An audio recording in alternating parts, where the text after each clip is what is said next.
So today I want to dive into a big question that I'm actually hearing a lot more these days, and that question is cold calling dead? Well, there's a lot to uncover here, and it's kind of a complex answer, but I want to show you or talk through a few key points that I want you to consider when you're cold calling. Now, if your job is to develop new business and prospect into new territories, you will likely have to do some kind of cold calling as your job, right, in your day-to-day. But the first thing that I want you to start doing is totally retrain your brain in how you think about what a cold call is. For it to be the most effective, you've got to retrain your brain on how you approach it. You need to embrace it and not dread it. And you also need to retool your processes to allow for cold calling to be done in the right order and in the right way for it to be most effective. So one way to stop dreading a cold call is to just think of it a different way. Don't call it a cold call, and instead, let's maybe refer to it as a value-added first attempt. If you look at it as a way to develop a new relationship, meet new people, form new relationships, right? Build some trust, deliver value, then all of a sudden it becomes kind of a fun activity that you're excited about because you know that what you're bringing to the table is going to help them solve their problem.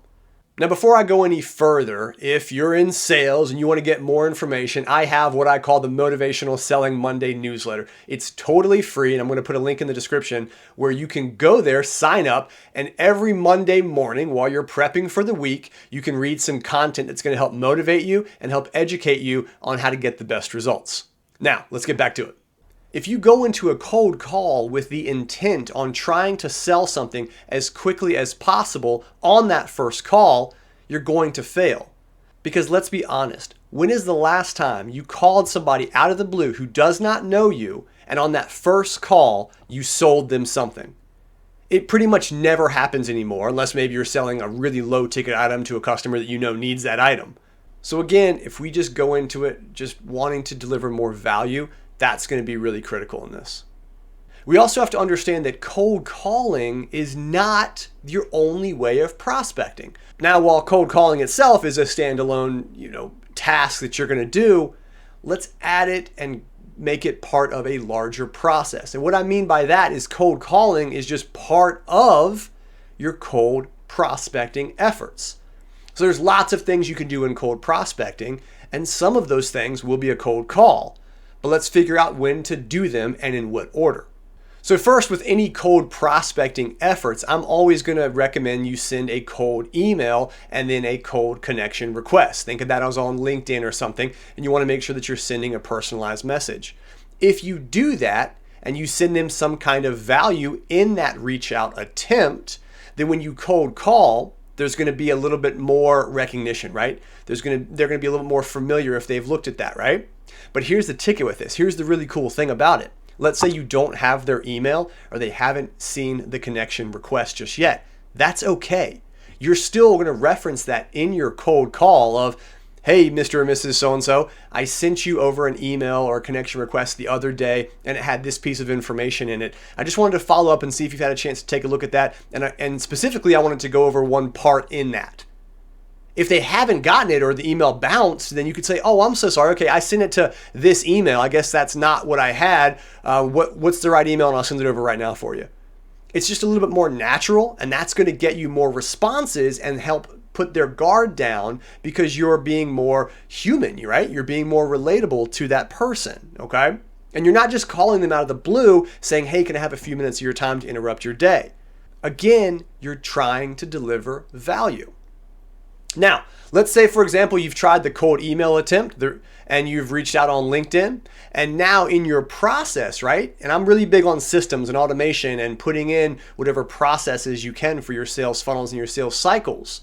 Maybe you send a few different emails and you're tracking those. And if they haven't opened them, then you call and your script is a little bit different. Your approach is a little bit different. But if they have been opening those emails and you're tracking that, so or they're clicking on the material that you sent them and they're they're absorbing the information, you're educating them, then your approach is a little bit different. So again, your one cold call can be informed by what they have done or have not done, and that's going to change your approach. So having the right systems in place and having a cold call be part of your processes, that is going to go a long way because you're going to be armed with the right information, the right knowledge, and the right approach when you actually call on that person. Now, cold calling can be a little tough these days because you don't know how to get in touch with that person. You don't know if it's an office, you don't know their cell phone number, obviously, and a lot of people work remotely. So how do you use a cold call in the right way? Well, one, if you're prospecting into a company that has, a larger department, let's say you're trying to sell some kind of marketing service and it's a larger company with a marketing department. They're going to have a CMO, they might have a VP, they're going to have a director of marketing, a manager of marketing. They're going to have lots of different people within that department that all contribute to making the decision on a marketing purchase. So a cold calling strategy for that is that obviously, again, we've tried to email these people, we're reaching out, we're trying to develop that relationship. But let's say that you call that person. And one strategy that I really like to use, and this could be done for a cold call or a cold email, is saying, hey, listen, We've never met before, but if your company was looking to solve X problem by doing this is what you offer, what would you need to see from a company like ours in order to take a first meeting? Just ask them straight up. If you've sent value, and hopefully they're reading it, but you just want to literally ask them the question of, hey, what do you need to see? What do we need to show you to earn that first meeting?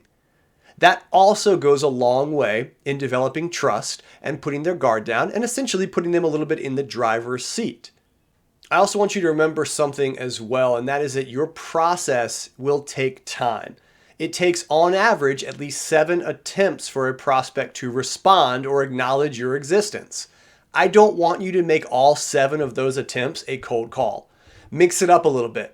Use social media, right? Use email, use the call. If you have a cell phone number that you've gotten somehow, maybe send a text message, right?